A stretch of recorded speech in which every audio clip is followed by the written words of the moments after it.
معراج شریف کا جو عظیم معجزہ ہے، ایک عظیم شان ہے، ایک رتبہ ہے جو حضور نبی کریم صلی اللہ علیہ وسلم کو اللہ کریم نے عطا فرمایا ہے،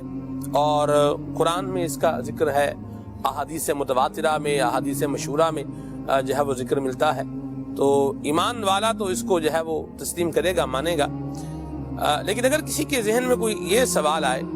کہ یہ ہیومنلی کیسے پاسبل ہو سکتا ہے کہ اس طریقے سے اتنی جلدی سارا سفر ہو جائے، تو کیا فرمائیں گے آپ؟ معراج شریف سب سے پہلے تو ایک قرآنی واقعہ ہے، قرآن میں اس کا ذکر ہے جی، اور مسلمانوں کا یہ اجماعی عقیدہ ہے کہ جو معراج کا مطلق انکار کرے گا وہ تو مسلمان ہی نہیں رہے گا۔ جی، اور جہاں تک بات ہے سمجھ نہ آنے کی، جی، میں یہ سمجھتا ہوں کہ اب اس زمانے میں، اس دور میں معراج شریف کو ماننا اور سمجھنا زیادہ آسان ہو گیا ہے۔ صحیح، کمپیریٹیولی آپ سے 200 سال پیچھے چلے جائیں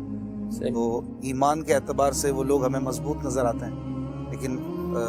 جو آج کل حالات ہیں، زمینی حقائق ہیں، ان کے اعتبار سے دیکھا جائے تو جو چیزیں اب ہو گئی ہیں، جو فریکوینسیز ہمیں نظر آ رہی ہیں، جو ٹریولنگ سہولیات ہمیں نظر آ رہی ہیں، جو اسپیڈ نظر آ رہی ہے انسان کی، اور جو دنیا میں آپ کسی بھی جگہ پر ہو، گلوبلی آپ جو ہے وہ سروائیو کر رہے ہیں اس وقت، تو جب دنیا اتنی چھوٹی سی ہو کر رہ گئی ہے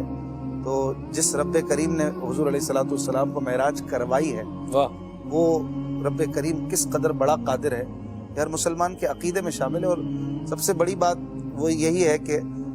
سمجھ آئے یا نہ آئے، اقبال کا شعر یاد رکھیں کہ عقل کو تنقید سے فرصت نہیں، عشق پر اعمال کی بنیاد ہے۔ واہ، عشق جو ہے یعنی ماننا اور اپنے قلب کو مطمئن رکھنا اس پر کہ جو اللہ رسول نے بیان کیا وہ حق ہے، واہ، اور اس میں میری عقل میں فطور ہے اگر مجھے کوئی بات سمجھ نہیں آ رہی۔ صحیح، اور معجزہ تو ہوتا ہی وہ ہے کہ جو عادتاً محال ہوتا ہے، سمجھ میں آتا نہیں ہے یوں کہ ہر عام آدمی کر لے، اور سمجھا اسے یوں ہی جا سکتا ہے کہ نبی نے کیا تو یہ ہے، جب ہے تو ہے۔ جی، اللہ تعالیٰ نے سیر کروائی۔ قرآن پاک سورہ بنی اسرائیل کی آیت نمبر 1 میں اللہ پاک نے جو معراج شریف کو بیان کیا وہ اسی طرح کیا نا، یہ نہیں فرمایا کہ میرے محبوب نے سیر کی،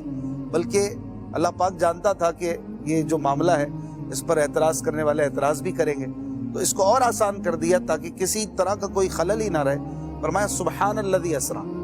پاک ہے وہ ذات کہ جس نے سیر کروائی۔ جی،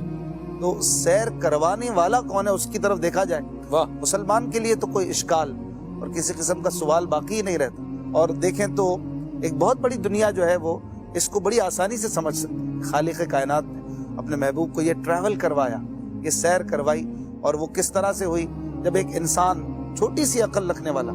خالق کی دی ہوئی عقل سے اتنا زبردست ہو چکا ہے اس وقت دنیا میں اپنے سروائیور کے لیے، وہ کیا کیا نہیں کر رہا ہے، وہ خالق کیا نہیں کر سکتا، اللہ پاک کیا نہیں کر سکتا ہے۔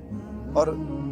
مسلمانوں کے لیے یہی مدنی پھول ہم گھوم پھر کے بار بار عرض کریں گے جی، کہ عقل کی بنیاد پر نہ تولیں اس کو، جی، عقل کے حساب سے سمجھے ہی نہیں۔ لاجک بہت ہے، دلائل بہت ہے، صحیح، اور بہت سارے جوابات تو ہیں یقیناً، جی، لیکن بنیادی طور پر آپ اس واقعے اور اس ایمان کو ایمانی بنیاد پر ہی رکھیں، واہ، واہ، اور اس کو سمجھیں کہ یہ عشق اور ایمان والی بات ہے، کیا بات، یہ عقل اور دماغ سے سوچنے والا کام ہی نہیں، اس کے لیے تو صدیق اکبر کا فیضان چاہیے، فیضان چاہیے۔ صحیح، جس کو مان کر